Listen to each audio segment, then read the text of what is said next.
धुला हुआ वस्त्र, धुले हुए कपड़े।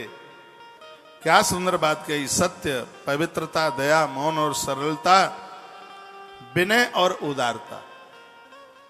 आपके घर में दाई बाई आती हैं काम करने के लिए,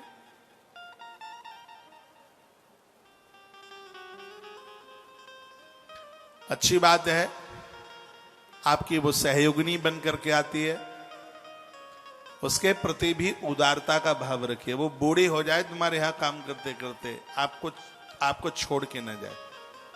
आप तो बहुत सरल है, लेकिन आपकी एक छटंकी सी जो बिटिया है, मैंने देखा है, वो उस दाई का काम करने वाली का इतना अपमान कर देती है। 5 मिनट भी वो लेट आ जाए हो जाए, उसने इतनी गालियां अपने घर में नहीं कभी खाई होंगी जो कि एक धनवान की बेटी के द्वारा वो गाली। ये मैंने अपनी आंखों के सामने किसी घर में देखा। ये जिक्र मैंने पहले भी किया है और उस घर में उस समय में था।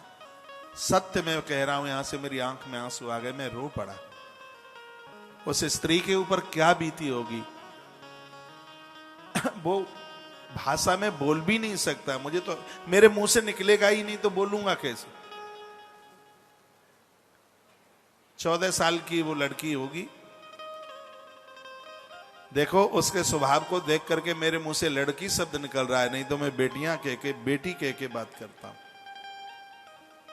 उसने उसको कितनी गालियां सुनाई। एक शब्द मुझे याद है उसमें से, याद तो पूरा ही है लेकिन बोल नहीं पाऊंगा।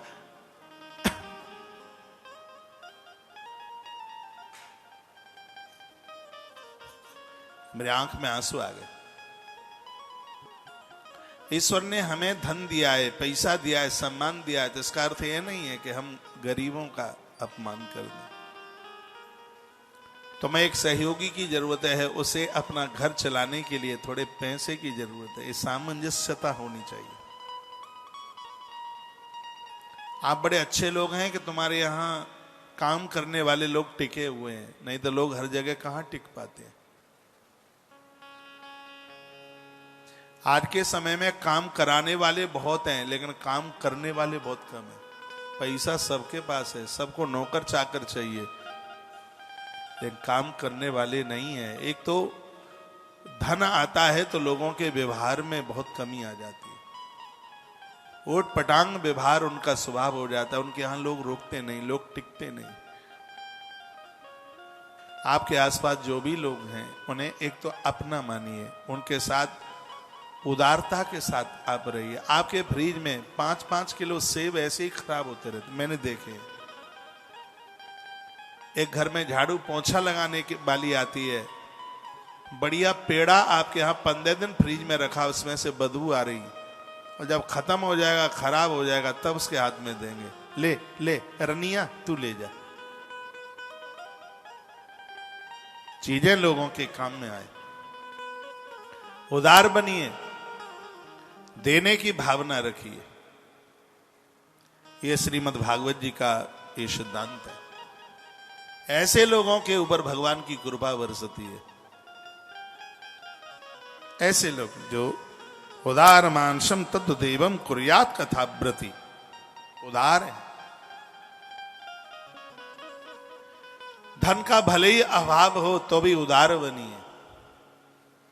माता पिता घर में है, सास ससुर घर में, अपने ऊपर खर्च कम कीजिए। उदारता आपकी पहचान बन जाए। जब भी दोपहर में आपके घर में भोजन आरंभ होता है तो एक बार बाहर देहली पर जाके देखिए, दरवाजे पर बाहर देखिए, शायद आपके पितर ही किसी रूप में आपकी रसोई जीमने को तो नहीं खड़े। कोई ब्राह्मण खड़ा है, गैया मैया खड़ी है, कोई याचक मांगने वाला खड़ा है। यदि ब्राह्मण खड़ा है, समझ लो आपके पुरखे आ गए हैं। कोई भिखारी याचक मांगने वाला खड़ा है, स्वयं भगवान चल करके आ गए हैं। उनको अंदर लेके आइए, उन्हें जिमाइए। ऐसी भावना रखिए। ऐसे लोगों पर भगवान की कृपा बरस जाती है।